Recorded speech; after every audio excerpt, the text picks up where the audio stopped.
La bonne nouvelle, c'est qu'il n'y a pas de limitation. Alors grandis et ne cesse pas de croître et de croître et de croître. Et la vérité, c'est que tu n'auras jamais fini de croître. Voilà pourquoi il faut être humble. Dis Amen.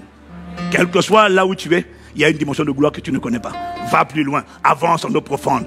Va de gloire en gloire, augmente de stature en stature. Quand dans les Écritures, tu vois la taille d'un ange, on te dit que son pied se posait sur la terre, sa tête était au ciel. Tu te dis, les gars, ce sont des colosses. Mais moi, je suis à l'image de Christ. Si ça, ce sont les anges, imagine-toi le Christ lui-même. C'est pour ça qu'il n'y a pas de mots pour le décrire. Quand on essaie de le décrire, on dit seulement ses yeux étaient comme. Il avait l'aspect d'eux. C'est comme des flammes de feu, comme le soleil dans toute sa force. Parce qu'il n'y a pas de mots. C'est ce qu'on va voir en toi et en moi dans cette décennie. Ah, je suis enthousiaste. Quelqu'un me dit Amen. Le point numéro 3 concernant la stature ou la taille, c'est que la stature spirituelle n'est pas proportionnelle à la stature physique. Ça veut dire que tu peux avoir 70 ans et être un chétif spirituel, et être un adolescent et être un malabar spirituel.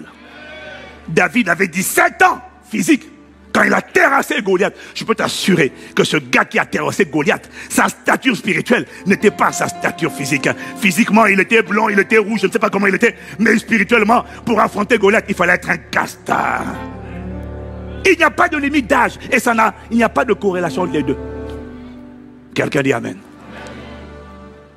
La plupart à 17 ans, toi à 50 ans, à 60 ans, tu n'as même pas la stature que David sur le plan spirituel avait. Mais ça change dans cette décennie.